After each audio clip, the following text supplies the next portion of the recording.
Finance often conjures up images of massive wealth, Wall Street trading floors, and literal mountains of cash. But the reality of money management always collapses down to something much smaller: your own wallet. There is a mathematical reality called the time value of money. It dictates that cash sitting idle under a mattress is never truly safe. Because of inflation, a $100 bill today has more purchasing power than it will next year. While uninvested cash shrinks, invested money grows. But hidden leaks, like missed credit card payments, aren't one-time penalties. The debt compounds yearly, silently eclipsing your original balance. Managing your personal finances is an active, defensive strategy. You calculate your income, expenses, and savings to protect yourself against the mathematical certainty of financial decay. Personal finance is the deliberate management of what you earn, what you spend, and what you save, ensuring your future stability. The first step in this process is establishing your baseline. You determine your net worth by adding up everything of value you own, your assets, and subtracting all the money you owe, your liabilities. Once that baseline is clear, you build an emergency fund. This reserve is strictly tailored to your individual monthly burn rate, the specific amount of cash required to maintain your household each month. If your baseline living expenses are $50,000 a month, a 6-month safety net requires $300,000 in cash. But if monthly expenses are $100,000, you need a $600,000 reserve for the exact same level of security. Taking control of these personal metrics provides the groundwork for individual survival.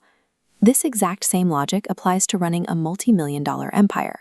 When we shift our view from personal wallets to global corporations, the scale expands dramatically, but the DNA remains identical.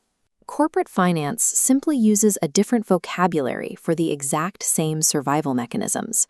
For example, an individual has a daily budget to cover groceries and gas. A business uses working capital management to ensure it maintains enough liquid cash flow to cover its day-to-day operations and immediate debts. When a person saves up for a house, they plan years in advance. In the corporate sphere, this is called capital budgeting. Managers meticulously calculate which long-term projects or expansions will yield the highest future returns. A corporation's survival dictates balancing the immediate necessity of having enough cash on hand to keep the lights on against the strategic, multi-year investments needed to expand. To execute those massive expansions, companies face a recurring problem: how to actually procure the enormous amounts of capital required to grow. This scale represents capital structure. A company can take on debt, increasing financial risk, or sell equity to investors, diluting control. Once profitable, it executes a dividend distribution, calculating the ratio of profit reinvested internally for growth versus cash rewards paid to shareholders. Corporate financial management is an exercise in maximizing shareholder wealth while safely navigating the constant, unavoidable risks of organizational growth. We can scale this core concept up one final time, from the corporate boardroom to the management of an entire society through the mechanisms of public finance. Governments rely on public revenue, the massive accumulation of wealth collected directly from the populace, primarily driven by taxes, fees, and fines. They balance this income against public expenditure. This is the deliberate redistribution of those collected funds to build critical societal infrastructure, from paving roads to funding public hospitals and schools. Often, a nation's immediate developmental needs vastly exceed its collected tax revenue.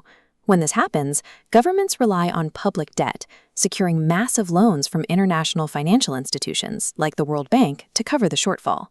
When a government finalizes its annual public budget, it is simply balancing the immediate day-to-day needs of its citizens against the long-term future prosperity of the nation. From the cash in your pocket to a multinational corporation's balance sheet to a sovereign nation's annual budget, the mechanics are the same.